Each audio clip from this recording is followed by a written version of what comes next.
right, we're here in Indy with Jonah Monheim. Jonah, we were talking off camera about the NCAA video game. I got to ask you about this here. Highest rated player on the team. What was your reaction when you saw the ratings come out?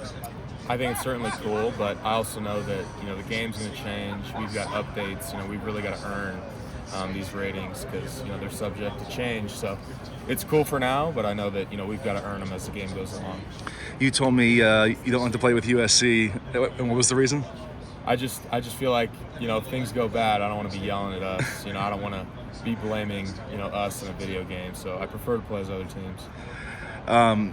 Seeing you here today, I'm just thinking about the journey you've been on, and I remember talking to you at your high school when you committed. The transformation you made physically from then to now is I got to find that picture of you from back then and compare it side to side.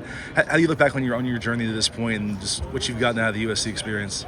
Yeah, I've gotten a lot. Obviously, what USC provides as a student athlete, both academically and athletically, and with networking, I've certainly gotten a lot out of that. More in terms of football.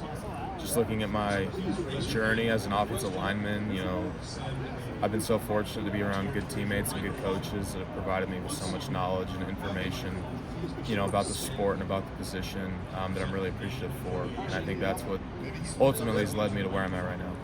The move to center, was that a big part of why you wanted to come back, to get tape on that for the NFL scouts to evaluate? It was a little bit of both. Obviously, it's something that, Coach came to me and said, something that would benefit the team and something that would also probably benefit you moving forward. And so, that was something that, just happened, and I think it was the right move. From the off season, from the winter to now, what's the area you've grown the most in at that position, just in terms of comfort level and technique and all that stuff? Obviously the reps. The reps from spring ball were super important. I played the position before here and there, in practice, but it's a lot different when that's just the position you play every day. So just taking those reps every day, learning from it, feeling the position, feeling snapping and stepping, all of that was super key on top of all the, weight room stuff and everything that normally happens in an off season. Was there an area in spring where you just felt you weren't getting it? There was one area that you knew you had to pick up and improve in as a center? I wouldn't say as a center, just because that was my first time playing it. So a lot of it was new and a lot of it was stuff I was focusing on. But just as a player, there were some certain aspects that I definitely wanted to get better at, with my hips and my hands and my elbows and just some technical O-line things that I wanted to get better at, and I think I did get better at it. But also at the same time, I know there's plenty of things I've got to continue to get better at, continue to build, consistency with reps at those things. How about you and Miller? How much time off the field, away from the field, or one-on-one after practices goes into building that rapport and chemistry as a snap? Yeah, definitely a lot. It helps that me and him have a great relationship on and off the field. Just being friends over the years.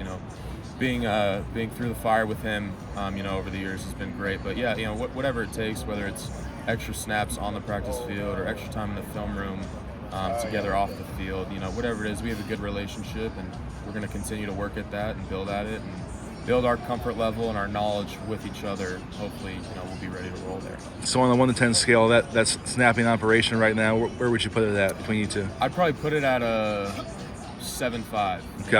I feel good about it. Obviously, like I said, there's things I can get better at, and there's things I will get better at. It just comes with reps and comes with time. But at this point, I feel good at it, and yeah. Is your expectation that you're going to stay there regardless, even if injuries strike at tackle, because there's not a lot of tackle depth? Is there a chance that you have to bounce back outside, or how do you expect it? I don't know. That'd be a great question, for Coach. Obviously, I worked pretty much all center in spring ball, so that'd be a good question for Coach Riley. With Miller, he's really asserted himself as a leader of this team. What have you seen different in him this year as he's had to take on that extra responsibility? Like you said, he's certainly become more of a leader, and he's been a lot more assertive, a lot more vocal.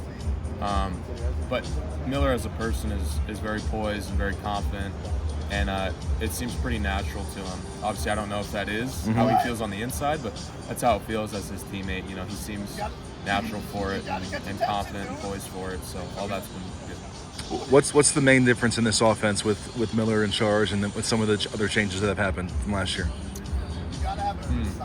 Good question. Again, that's probably one that Coach Riley could answer the best. For me, every day is pretty similar for me. I got to execute, the run plays, the pass plays, the calls, the blocks, the schemes, whatever it is, as the O-line. So in terms of how our offense is operating as a whole, that'd be a better question for him or Coach Riley. The savvy veteran response right there. Yeah. So from the outside, there's a lot of concern about the O-line depth. Yeah. What do maybe us media or fans not see about the guys developing behind that front line? Yeah.